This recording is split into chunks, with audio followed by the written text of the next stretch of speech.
I am Dr. Kanchan Motwani, consultant HPV surgeon and liver transplant surgeon from Kokilaben Dhirubhai Ambani Hospital, Mumbai.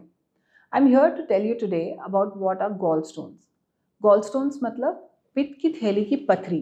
पित्त की थैली gall bladder को कहा जाता है और उसमें जब पथरी या स्टोन होता है तो इट इज कॉल्ड एज गॉलस्टोन्स. अब ये क्यों ज़रूरी है?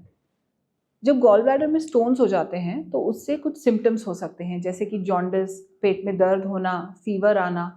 कभी कभी ये गॉल ब्लैडर फट भी सकता है and then it can become a life threatening problem. इसीलिए इसको टाइम पे आइडेंटिफाई करना और इसका ट्रीटमेंट करना बहुत ज़रूरी है. एक और चीज़ जो गॉल स्टोन्स में मैटर करती है कि गॉल स्टोन्स एक रिस्क फैक्टर हैं गॉल ब्लैडर कैंसर के लिए. इसीलिए इसको जल्द से जल्द आइडेंटिफाई करके ऑपरेशन करना बहुत ज़रूरी है. जो गॉल ब्लैडर होता है वो लिवर से चिपका हुआ होता है. लिवर में जो पित्त बनता है, लिवर में पित्त नॉर्मली बनता है हर एक के, वो पित्त हमारे इंटेस्टाइन्स में आके डाइजेशन में या खाना पचाने में हेल्प करता है. अगर कभी कुछ पित्त ज़्यादा है तो वो गॉल ब्लैडर में थोड़े समय के लिए स्टोर होता है. तो बेसिकली गॉल ब्लैडर एक स्टोरेज टैंक की तरह काम करता है. अगर इस गॉल ब्लैडर में पित्त की जो गॉल ब्लैडर है या पित्त की थैली है उसमें पथरी हो जाती है तो फिर उसको ऑपरेशन करके निकालना पड़ता है. इसके क्या सिम्टम्स हैं? शरीर के हमारे पेट के ऊपर के राइट साइड के ऊपर के हिस्से में दर्द हो सकता है, फीवर आ सकता है, उल्टी हो सकता है, बहुत गैस होना, डकार आना, ये सब इसके सिम्टम्स हैं. इसका जो ट्रीटमेंट है दवाइयों से नहीं हो सकता. There are no medicine for gall stones. इसका एकमात्र इलाज है गॉल ब्लैडर को निकालना. सिर्फ पथरी को नहीं निकाल सकते, फिर दोबारा वो गॉल ब्लैडर में पथरी हो जाएगी.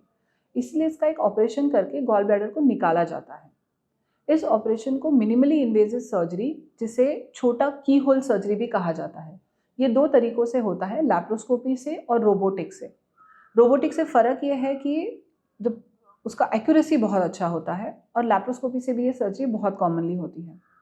जनरली सर्जरी में 1 या 2 दिन के लिए पेशेंट को एडमिट होना पड़ता है. लैप्रोस्कोपी से सर्जरी होती है तो 1-1 सेंटीमीटर के 3 या 4 होल पेट के ऊपर बनाए जाते हैं और उससे फिर कैमरा और सारे इंस्ट्रूमेंट्स डाल के ये गॉल ब्लैडर निकाला जाता है. 1 या 2 दिन में का हॉस्पिटल एडमिशन लगता है, जिसके बाद पेशेंट घर चला जाता है. 1 हफ्ते तक हम रेस्ट, बेड रेस्ट नहीं, नॉर्मल रेस्ट एडवाइस करते हैं और उसके बाद पेशेंट अपने काम पे दोबारा वापस जा सकते हैं. इस तरह से गॉलस्टोन्स एक ऐसी बीमारी है जो खतरनाक हो सकती है, लेकिन इसका सोल्यूशन बहुत सिंपल है. सही समय पे अगर ऑपरेशन हो गया तो कोई दिक्कत नहीं आती. Thank you.